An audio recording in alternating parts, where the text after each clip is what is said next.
Scientists just trapped 6,100 atoms with lasers and created something that could change computing forever. And here's what nobody's telling you about what happens next. Right now, at Caltech, there's a machine sitting in a lab that has more computing power than anything we've seen before. We're talking about 6,100 quantum bits working together. That's 10 times bigger than the previous record. By the end of this video, you'll understand why this breakthrough matters way more than you think, and what it means for everything from medicine to space exploration. Okay, so first things first. What even is a quantum computer, and why should you care? Your phone, your laptop, even the most powerful supercomputers all work the same basic way. They use bits, ones, and zeros, on or off, like a light switch. But quantum computers, they play by completely different rules. Instead of bits, they use qubits. And here's where it gets wild. A qubit can be both 1 and 0 at the same time. Yeah, both. Simultaneously. It's like if you flipped a coin and it landed on both heads and tails while spinning in the air. That's called superposition.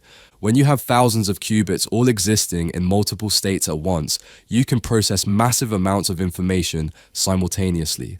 Problems that would take regular computers thousands of years could potentially be done in minutes. We're talking about designing new medicines, cracking encryption codes, understanding black holes, modeling climate change with insane accuracy. The possibilities are genuinely mind-blowing. But here's the catch nobody mentions when they hype up quantum computing. Qubits are incredibly fragile. Imagine trying to balance thousands of pencils on their tips all at the same time while someone's shaking the table. That's basically what working with qubits is like.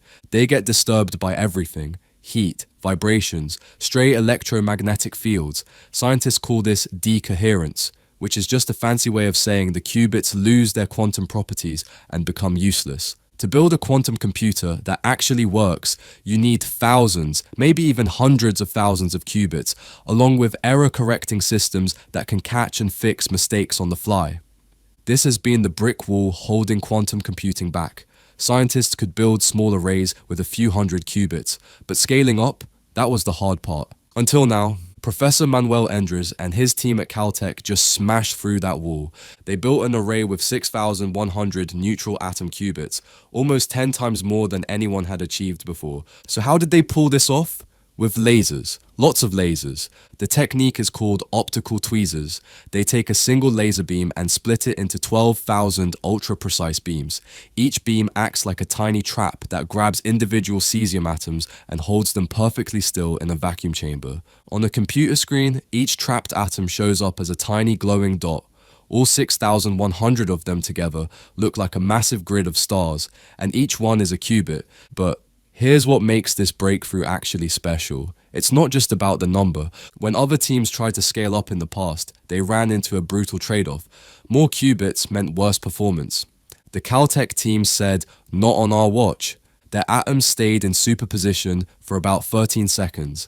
In quantum computing time, that's an eternity, almost 10 times longer than previous attempts, and they could manipulate individual qubits with 99.98% accuracy. Ryohei Nomura, one of the graduate students on the team, put it perfectly. Large scale is often thought to come at the expense of accuracy, but our results show we can achieve both.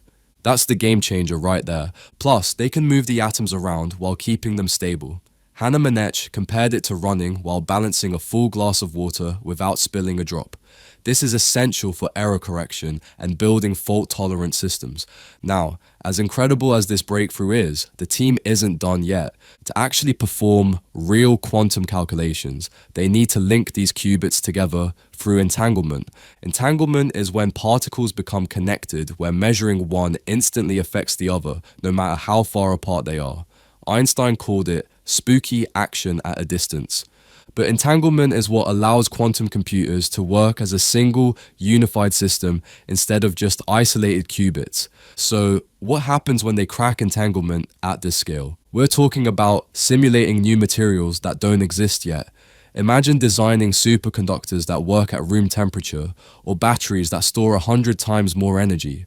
We're talking about studying black holes by creating quantum simulations of their behavior, modeling the fundamental forces that govern literally everything in the universe. Professor Endres said, "We can now see a pathway to large error-corrected quantum computers.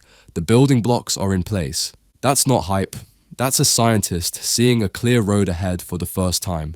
Every major technological revolution seemed like abstract science until suddenly it wasn't. Quantum mechanics was just weird physics 100 years ago. Now it's the foundation for computers, smartphones, GPS, and medical imaging. Quantum computing is following the same path. Right now it's in labs. But in 10, 20 years, it could be powering drug discovery that saves millions of lives, optimizing traffic systems, securing communications, solving climate models that help us actually fix the planet. The study was published in Nature and led by graduate students Hannah Manech, Gyohei Nomura, and Eli Bataille. These are people in their 20s who just moved quantum computing forward by years. Scientists trapped 6,100 atoms with lasers, held them in superposition for 13 seconds, controlled them with near-perfect accuracy, and proved that large-scale quantum computing is actually possible. If you want to stay updated on how this story develops, make sure you're subscribed because this is far from over.